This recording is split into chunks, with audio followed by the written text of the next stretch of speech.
چقندر کے کھیت سے غالب کی شاعری تک، انتظار حسین۔ انگریزی کا ایک شاعر چقندر کی کھیت سے شعر غالب تک کا لمبا سفر طے کر کے پاکستان پہنچا ہے۔ یہ امریکہ کے شاعر ولیم ایڈگر اسٹیفرڈ ہیں جو ان دنوں لاہور میں وارد ہوئے ہیں۔ اپنا کلام سناتے ہیں اور یہاں کے شاعروں کا کلام سنتے ہیں۔ اس شاعر نے اپنی زندگی کا آغاز چقندر کے کھیتوں سے کیا۔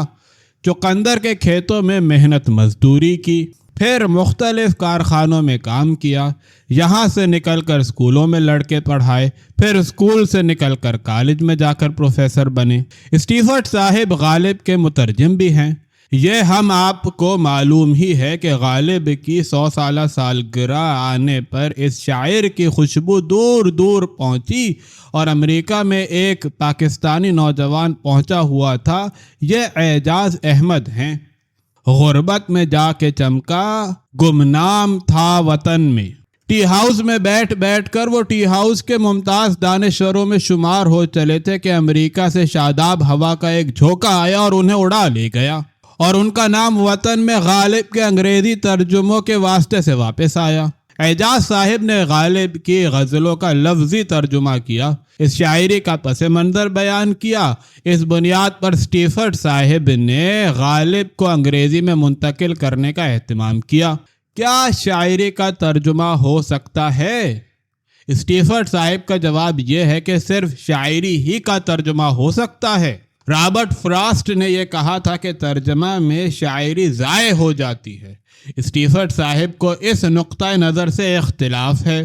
ان کا خیال ہے کہ اگر ادب کی کسی صنف کا ترجمہ ہو سکتا ہے تو وہ شاعری ہے، لیکن کوئی شاعری جتنی بہتر اور بلند مرتبہ ہوتی ہے اتنی ہی وہ اپنی تہذیب میں رچی ہوتی ہے اور اپنے قوم کے لب و لہجے میں بسی ہوئی ہوتی ہے۔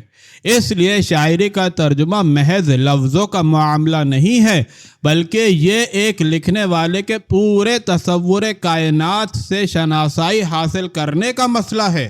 اسٹیفرڈ صاحب کہتے ہیں کہ غالب کا ترجمہ کرتے ہوئے مجھے اس پیچیدہ عمل کا احساس ہوا۔ اسٹیفرڈ صاحب کے اعزاز میں پاکستان رائٹرز گلڈ نے اپنے یہاں ایک مشاعرے کا اہتمام کیا۔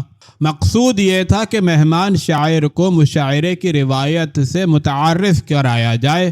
اگر مقصود یہی تھا تو وہ بس واجبی پورا ہوا۔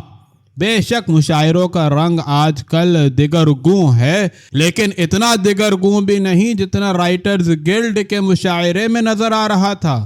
شہر کے ممتاز شاعروں کو ہماری نگاہیں ڈھونڈتی ہی رہ گئیں۔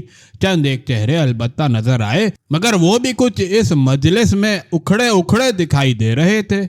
اصل میں مشاعرہ تو ایک فضا کا نام ہے۔ اگر وہ فضا نہ پیدا ہو سکے تو جمایا شاعر بھی اکھڑا نظر آتا ہے۔ اس مشاعرے کا ایک فائدہ یہ ہوا کہ ہم نے عبد المجید بھٹی صاحب کی وہ نظم سن لی جو 1948 کے مشاعرے میں نہیں سن سکے تھے۔ انہوں نے اس زمانے میں فسادات پر ایک نظم لکھی تھی، مگر جب بھی وہ مشاعرے میں یہ نظم شروع کرتے، میں تجھے قتل ہی کر دوں گا مگر آج کی رات، تو ایک شور مچ جاتا، غنڈا، اور پھر ہم یہ نظم اس سے آگے نہ سن پاتے۔ آج بھٹی صاحب نے پہلے مشرقی پاکستان کی قیامت صغرا کا ذکر کیا، پھر یہ نظم شروع کی اور سامعین نے نظم اطمینان سے سنی اور داد دی۔ اس کی توجیہ ہم نے یوں کی کہ مشرقی پاکستان کے سانحے نے لوگوں کے دلوں میں گداز پیدا کر دیا ہے، مگر ایک حاسد شاعر نے یہ کہا کہ آج کے مشاعرے میں سامعین ہی کہاں تھے۔ ویسے یہ بھی کچھ ایسا غلط نہیں، ہمیں تو اس مجمع میں اپنے سوا سب ہی شاعر نظر آ رہے تھے، اور اس کے باوجود ہمیں یہ احساس ہو رہا تھا کہ شہر کے نمائندہ شاعر یہاں کم ہیں۔